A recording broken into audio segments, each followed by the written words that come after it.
탄소 중립 바이오차 포럼이라는 걸 가졌어요. 그래서 거기서 이제 제가 기조 강의를 하면서 탄소 중립 구현을 위해서 바이오차에 좀 역할이 있을 것 같다 해서 제가 이제 그 내용을 설명드렸고, 그 내용을 이렇게 전달하는 내용을 이렇게 말씀을 올리겠습니다. 그래서 저는 이제 사실 뭐 농대에 있는 사람이 지구 온난화나 탄소 중립 부분에 좀 약할 수밖에 없는데, 그 오랫동안 이 환경부의 온실가스 배출량 인증위원을 했습니다.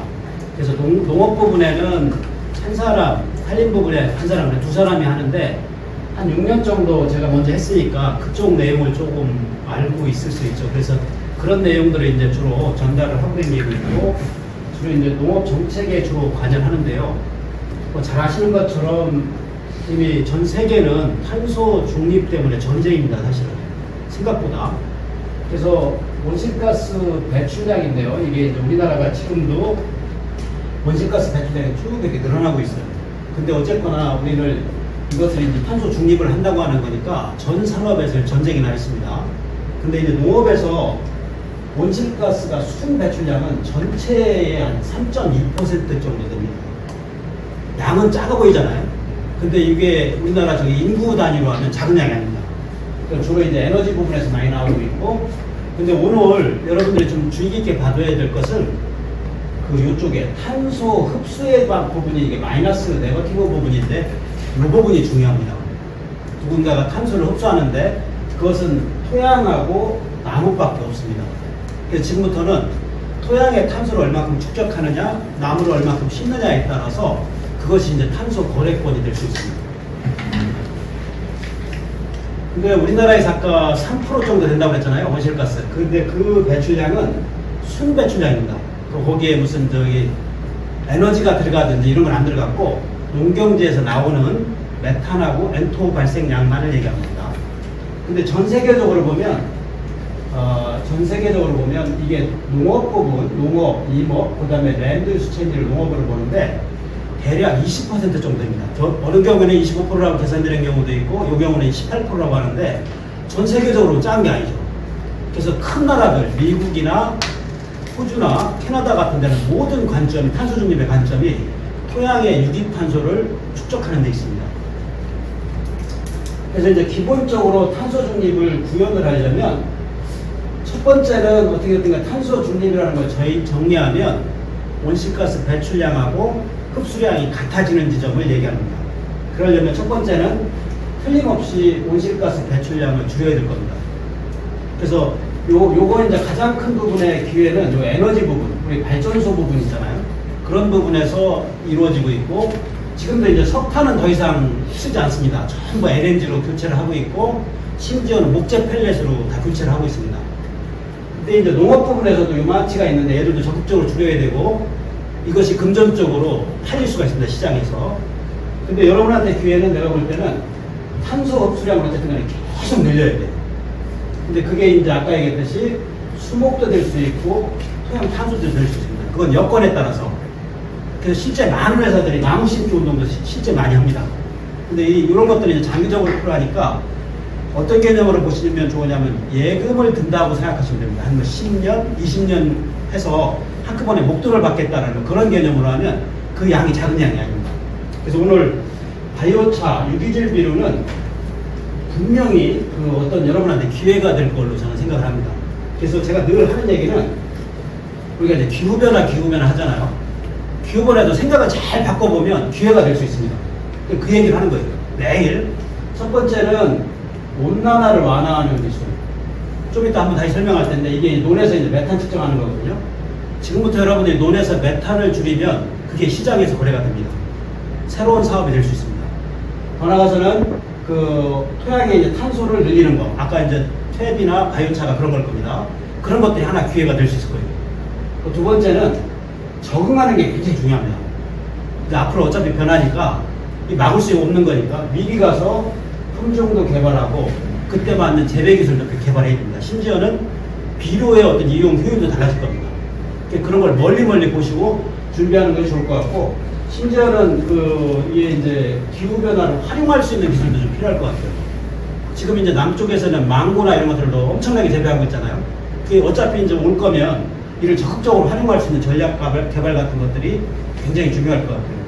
그래서 저는 그간에 이런 어떤 맥락을 가지고 큰 사업단도 유치했고 뭐 어떤 시설도 설치했고 계속 이런 쪽에 이제 연구를 했어요. 그래서 이제 그 결과가 그 문화생들이 저기 지방대 교수가 한 5명 정도 나왔으면 그런 실험실 별로 없습니다. 근데 그 이유는 제가 미리 기후변화라는 걸 선점을 했기 때문에 그럴 수 있었던 것 같아요. 그래서 오늘 말씀드릴 얘기는 주로 이제 탄소농업에 대해서 탄소농업이 뭐라는 거, 탄소농업의 개념이 뭐고 어떻게 하는 건지에 대한 얘기만을 말씀을 드릴게요. 아까 말씀드렸듯이 그 온실가스가 지금은 시장에서 거래되는 시기가 됐다고 그랬잖아요. 그래서 우리가 메이저 그린하우스 가스는 이 세 가지를 얘기합니다. 네, 이산화탄소, 메탄, 아산화질소. 아까 농업은 이 이산화탄소에 대해서는 좀 자유롭습니다. 그 방출원이 아니고 소화원으로서 인정을 받고 있습니다. 그래서 여러분이 이제 이산화탄소를 격리하면 1톤만 격리해 오시면 제가 4만원에서 5만원에 시장 거래를 통해서 팔아줄 수 있습니다. 시장이 이제 세상이 이렇게 돼버린 거예요. 아까 이제 퇴비를 파는 거 위에 탄소 격리를 하면 그게 이제 돈이 되는 시기가 돼버렸습니다. 또 메탄이 우리나라 그 다음에 소 같은 거, 가축을 여기 사육하는 과정이 엄청난 얘기 나오는데 이것이 이산화탄소와 비교하면 온난화를 일으키는 힘이 21배에서 25배 정도 높습니다. 굉장히 악성가스죠. 그래서 평균적으로 우리가 23배를 해주는데 요걸 잘 보시면 기회가 될 수 있어요. 여러분이 메탄을 1톤 줄여오면 나중에 계산할 때는 이산화탄소를 23배, 23톤을 줄여온 걸로 계산해 줍니다.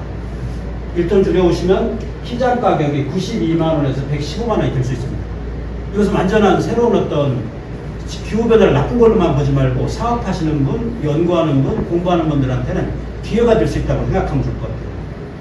특히 이제 엔토어인데 엔토어는 농업에서 비료를 엄청나게 사용하잖아요. 질소가 사용되는 곳에서 엔토어가 납니다. 그래서 전 세계에서 발생되는 엔토어의 한 8, 90%는 농업에서 나옵니다.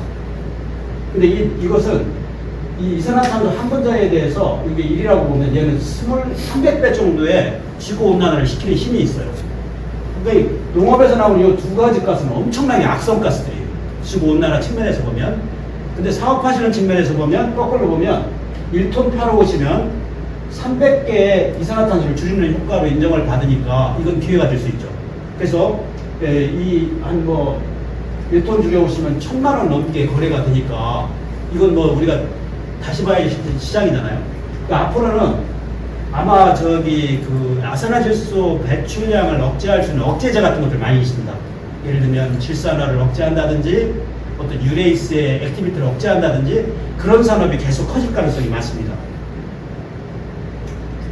근데 이제 정부에서도 이렇게 계속 탄소 중립 정책이 나와요.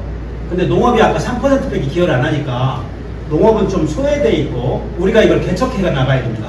그래서 그 마지막에 보면 산림, 갯벌, 습지 등에서 탄소 흡수능을 강화하자 이 정도입니다. 그래서 보면 산림을 조성하고 경영을 촉진하고 그래서 나무와 관련된 부분이 주로 이제 5대 항목에 들어가 있고 불행한 것은 이 농경지가 별로 안 들어가 있어요.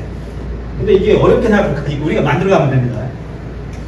그래서 저탄소 농업을 할 때 기본 전략은 이렇습니다. 아까처럼 토양의 탄소 격리량을 늘려야 돼요.